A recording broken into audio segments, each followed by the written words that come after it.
This isn't just a story. It's the kind you'll think about at 2 a.m. If you're ready for the truth they never saw coming, hit that subscribe button now. And if something hits home, drop a like and tell me your thoughts in the comments because stories like this deserve to be heard.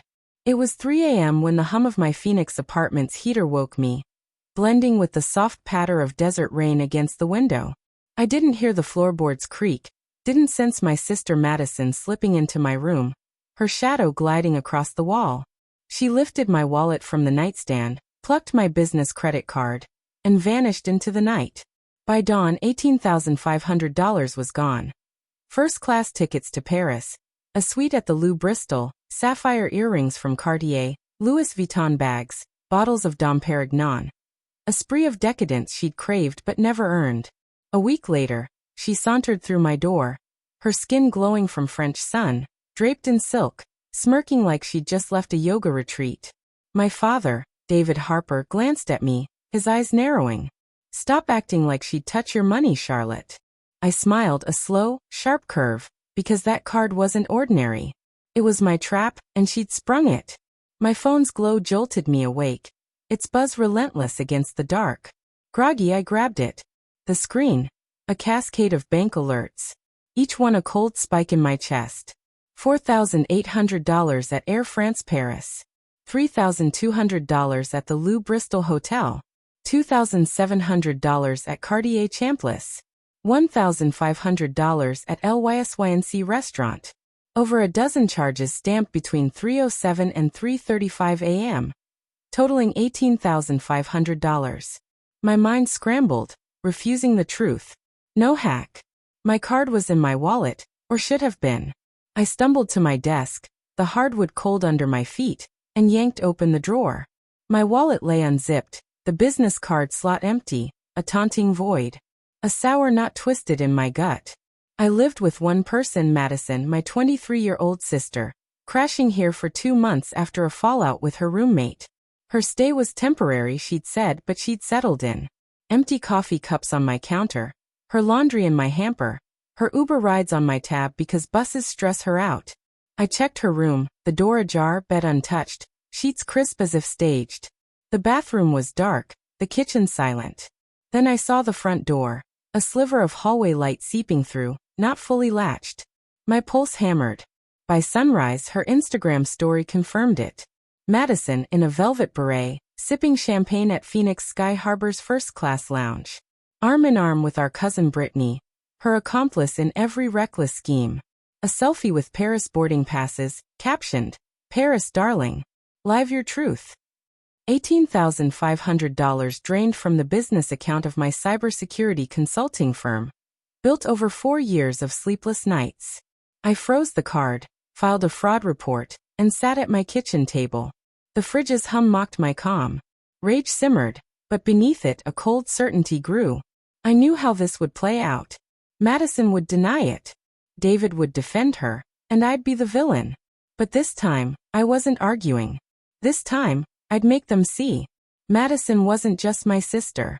She was the family's untouchable star. Since she was born, she got what she wanted, no matter the cost. At 10, she demanded a pony. David sold his old truck to buy it.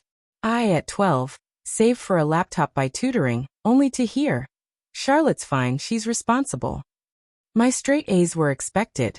Madison's C's were progress. At 16, I worked retail to afford gas. Madison got a new phone because she needs to stay connected. By 25, I had this Phoenix apartment, a corporate IT job, and my side hustle, Harper, my consulting firm.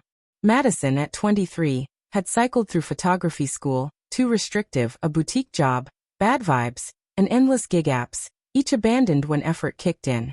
Who paid her rent when she forgot to budget?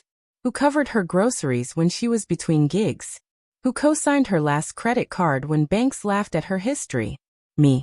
Always me. To Madison, it wasn't generosity. It was family duty. A one-way street. 2 months ago, she called at 1 a.m., sobbing about her roommate's toxic energy. I let her move in against my gut, thinking it'd be days. Days became weeks, then months. She called my apartment her space, drank my almond milk, ordered $200 skincare on my Wi-Fi. When I asked how she paid, she'd wink. I've got it covered. Warning signs piled up. Parcels of designer boots, a cashmere scarf, candles that cost more than my electric bill. Then, the night before the theft, I overheard her whispering to Brittany on FaceTime, their giggles sharp, plotting a big escape. I brushed it off. Madison had $50 to her name. How far could she go? I should have known. In our family, Madison's dreams always found a wallet. Usually mine.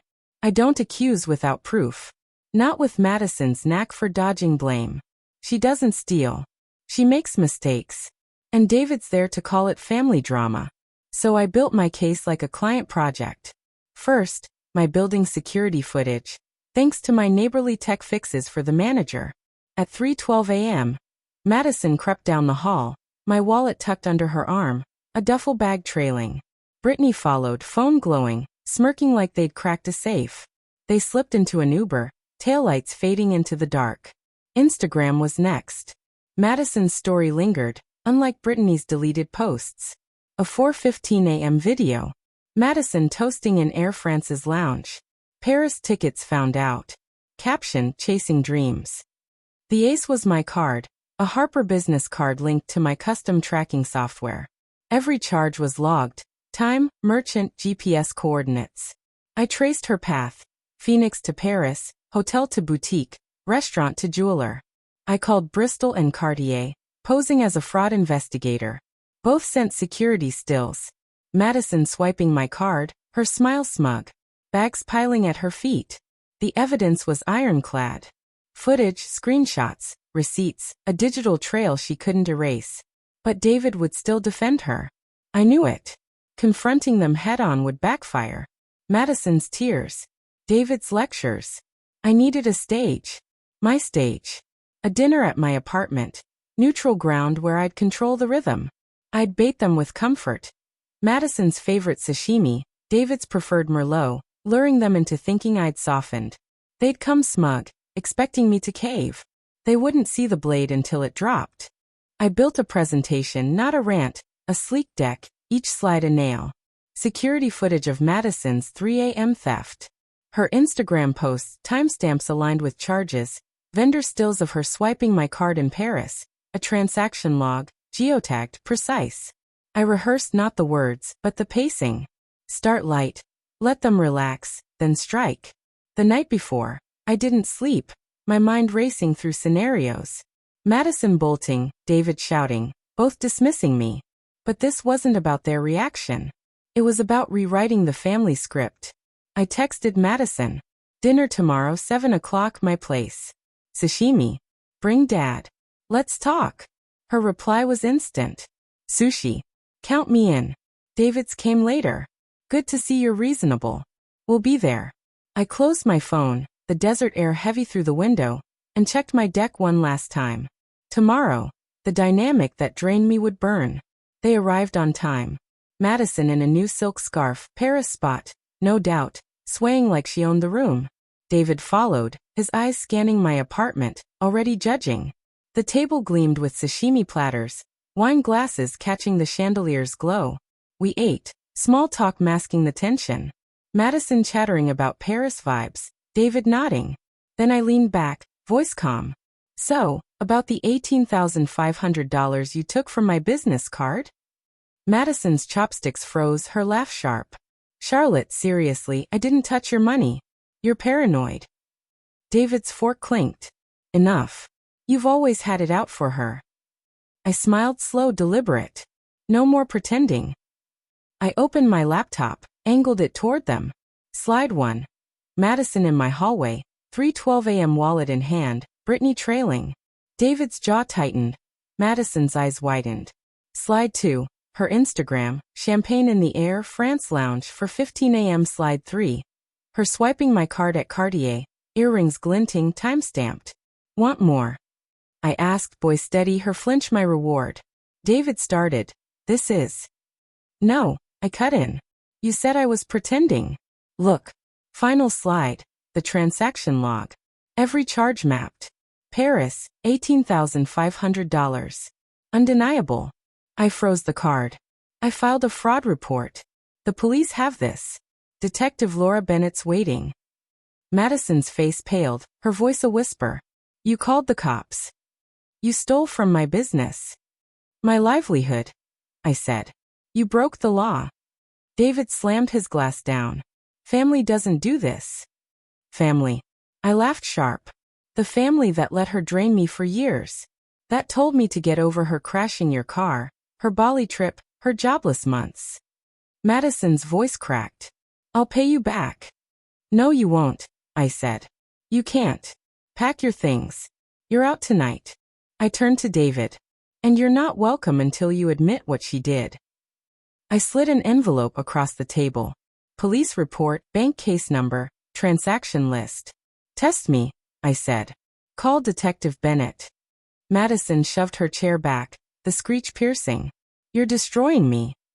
No, I said, pointing to the door. You did that. I'm saving myself. She stormed to the guest room, slamming drawers.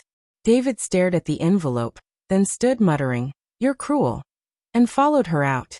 The door slam was a release, my apartment silent. Mine again. For 48 hours my phone buzzed. Madison's texts, You're jealous. You'll regret this. Voicemails, her sobbing, then screaming. You've ruined me. David's calls piled up, ignored. Susan, my mother, texted. Drop the charges. She's your sister. I didn't reply. I'd carried them too long. Detective Bennett called. Madison faced two choices. Repay $18,500 and admit guilt, or face charges. I braced for more pleas, but silence followed. Heavy, ominous. Then Brittany called, her voice syrupy. Madison's a mess. This could ruin her. I cut in. Delete your Paris posts before the police ask who funded your ticket. Click. Silence. Susan appeared next, unannounced. Her scarf too tight. Eyes red. They're in a motel, she said. You've shamed her. She shamed herself, I said. $18,500 undocumented theft, I continued. Family stays private. Susan pleaded. It's public because she made it public. I said, tell David to admit it or he's out too. She left wordless, the door clicking shut. The family fractured. David, Susan, Brittany, and their allies branded me heartless. My Aunt Karen and Uncle Michael rallied behind me. Michael texted. You broke the cycle. Proud. 2 weeks later, Madison showed up. No silk, just a hoodie. Eyes hollow. They'll drop it if I pay in 6 months, she said. Tell them you're okay with it. Payments go through my lawyer. I said, no deals. Sign the admission or face court. She glared, then left, her steps heavy. 3 months later, the case closed.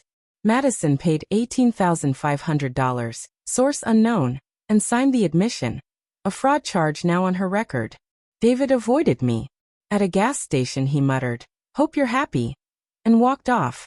I was not for winning, but for reclaiming myself. Madison's Instagram shifted. No Paris, just coffee shop selfies, captions about new beginnings. I didn't care. It wasn't redemption, just consequences catching up. My apartment's quiet now. No midnight doors, no stolen milk. Harpert thrives. My bills are mine alone. Karen sent a cactus with a note. For your new roots. Michael shared a podcast on toxic families. At a market, I passed Brittany. She froze. I smiled. Kept walking. The family gathering split. David's site excludes me. Mine excludes them. It's heavy but freeing. I don't check my accounts at 3 a.m. anymore. If they try again, Madison, David, anyone, one word suffices, no. I'm not their safety net, not their ATM. I'm Charlotte, and this life is mine.